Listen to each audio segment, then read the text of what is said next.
அதாவது தாடி வெற்ற விஷயங்களை பொறுத்தவரையில மார்க்கத்தில் வலியுறுத்தப்பட்ட ஒரு விஷயம். அதாவது ஸல்லல்லாஹு அலைஹி வஸல்லம் அவங்க பல செய்திகளை இதில் சொல்லியிருக்கிறாங்க. நாங்கள் அடிக்கடி எங்களோட உபதேசங்களில் ஞாபகப்படுத்தக்கூடிய விஷயங்கள் தான். அதாவது அவுஃபு அல்லிஹா, தாடிகளை பூரணமாக வையுங்கள். அதே போல அர்ஃபு அல்லிஹா, தாடிகளை அப்படியே தொங்க விடுங்கள். வஃபிரு அல்லிஹா, தாடிகளை அடர்த்தியாக வையுங்கள். இப்படி பல வகைகளில் ஸல்லல்லாஹு அலைஹி வஸல்லம் இந்த தாடி வளர்க்குறை சம்பந்தமாக சொல்லியிருக்காங்க.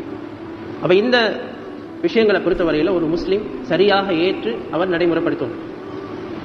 அவர் எப்படிப்பட்ட முஸ்லிமாக அவர் இருப்பார் என்றால், அல்லாஹ்வை ரப்பாகவும் முஹம்மது ஸல்லல்லாஹு அலைஹி வஸல்லம் அவர்களை தூதராக தன்னுடைய விடயங்களுக்கு மார்க்க விஷயங்களுக்கு ஒரு முன்மாதிரியாக எடுக்கக்கூடிய ஒரு மனிதர், ஒரு முஸ்லிம். அவர் இந்த ஸல்லல்லாஹு அலைஹி வஸல்லம் அவருடைய இந்த தெளிவான இந்த கட்டளையை உறுதியான கட்டளை நிறைவேற்றக்கூடியவராக இருப்பார். அப்ப இதுக்கு மாற்றமாக மாறு செய்யக்கூடியவங்களை பொறுத்தவரையில் அவங்க பகிரங்கமான குற்றத்தை செய்கிறாங்க. பகிரங்கமான ஒரு தவறை பாவத்தை அவர்கள் செய்கிறார். இப்போ பகிரங்கமான தவறுகளை பொறுத்தவரையில இதுக்கு விசேஷமா சில ஹதீஸ்கள் வந்திருக்கு. என்னுடைய உம்மத்திலே இருக்கக்கூடியவர்களில் எல்லோரும் மன்னிக்கப்படக்கூடியவர்கள் பகிரங்க குற்றவாளிகளை தவிர. அப்ப பகிரங்க குற்றவாளிகள்ல யார் அப்படின்னு சொல்றதுக்கு ஸல்லல்லாஹு அலைஹி வஸல்லம் ஒரு விளக்கம் ஒன்று கொடுத்தாங்க.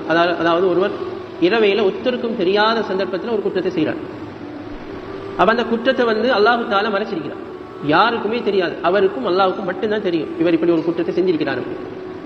இவர் என்ன செய்யறாருன்னு சொல்லி சொன்னால், அடுத்த நாள் எழும்பி தான் ஏதோ பெரிய ஒரு சாதனை செஞ்சது போல, நான் இன்றைக்கு ராவு இப்படி ஒரு தவறு செஞ்சேன், அல்லது நேற்று இரவு நான் இப்படி ஒரு தவறு செஞ்சேன் அப்படின்னு சொல்லி ஒரு ஆளை கூப்பிட்டு சொல்றதே அதாவது அந்த குற்றத்தை பகிரங்கப்படுத்துவதில் இன்றும் உள்ளதாகும் அப்படின்னு ஸல்லல்லாஹு அலைஹி வஸல்லம் சொல்றாங்க. அப்படி சொல்ல இயலாது. அப்படி சொன்னால் பகிரங்கமாக பாவம் செய்த அந்த பட்டியலில் அவர் சேர்க்கப்படுவார். அப்ப இப்படி பகிரங்கமான குற்றவாளிகளை அல்லாஹ் தஆலா மன்னிக்கிறது.